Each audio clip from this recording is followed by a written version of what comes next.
Hello bachcho, let's discuss this question.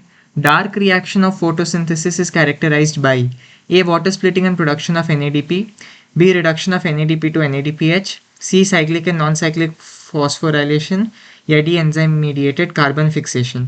इस question को solve करने का जो की कॉन्सेप्ट है वो है आपकी फोटोसिंथेसिस को अच्छे से जानना। फोटोसिंथेसिस में आपके पास एक तो लाइट रिएक्शन होता है और दूसरा आपका डार्क रिएक्शन होता है।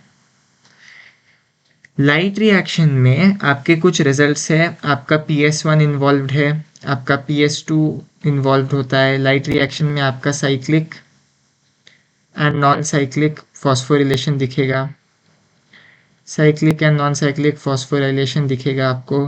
और क्या कहते हैं, लाइट रिएक्शन के कुछ आउटकम्स हैं जैसे कि ऑक्सीजन लिबरेशन हो गया। हम ये भी कहते हैं कि ऑक्सीजन लिबरेशन के साथ साथ आपकी जो ATP या NADPH की फॉर्मेशन है वो हो गई। NADPH की फॉर्मेशन को हम और एक चीज़ कहते हैं, रिडक्शन ऑफ NADP। NADPH की फॉर्मेशन को हम कहते हैं रिडक्शन ऑफ NADP, क्योंकि NADP के साथ हाइड्रोजन जुड़कर NADPH बनता है। और आपको पता है कि यदि हाइड्रोजन किसी कंपाउंड के साथ जुड़ा तो हम उस कंपाउंड को रिड्यूस्ड मानते हैं।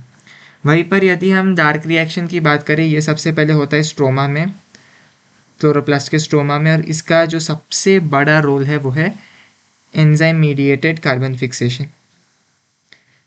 एंजाइम मीडिएटेड कार्बन फिक्सेशन, जहाँ पर एंजाइम्स द्वारा कार्बन डाइऑक्साइड को एसिमिलेट किया जाता है शुगर्स में।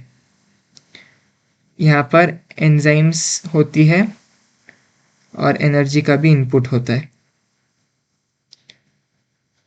तो हमने क्या देखा, ये जो डार्क रिएक्शन है उसका सबसे इम्पॉर्टेंट रोल है एंजाइम मीडिएटेड कार्बन फिक्सेशन, जिसमें कार्बन डाइऑक्साइड को एसिमिलेट किया जाता है शुगर्स में एंजाइम्स और एनर्जी इनपुट की द्वारा। तो इसका जो पूरा साइकिल चलता है जिसको हम क्या कहते हैं, C3 साइकिल, वो आप बहुत डिटेल में पढ़ चुके हैं। ये एक बहुत क्रूड अंडरस्टैंडिंग है। तो चलिए, हमसे क्वेश्चन में पूछा गया कि डार्क रिएक्शन किस चीज़ से कैरेक्टराइज होता है। A. Water splitting. अच्छा, बाय द वे, यहाँ पर लाइट रिएक्शन में एक बहुत इंपॉर्टेंट चीज़ होती है, वो है वाटर स्प्लिटिंग, जिससे कि ऑक्सीजन लिबरेशन होता है। और ये वाटर स्प्लिटिंग एसोसिएटेड है PS2 के साथ। तो ये मैं पहले बोलना भूल गया। अभी आप प्लीज़ नोट कीजिए कि जो वाटर स्प्लिटिंग है वो PS2 के साथ एसोसिएटेड है और वो लाइट रिएक्शन में ही आता है। तो पहला ऑप्शन है water splitting and production of NADP, बिल्कुल गलत, ये लाइट रिएक्शन का पार्ट है। B. Reduction of NADP to NADPH, ये भी लाइट रिएक्शन का पार्ट है। C. Cyclic and non cyclic phosphorylation, ये भी आपके लाइट रिएक्शन का पार्ट है। D. Enzyme mediated carbon fixation, ये डार्क रिएक्शन का पार्ट है। So the correct option to this question is option D, enzyme mediated carbon fixation. Hope you have understood it well. All the best.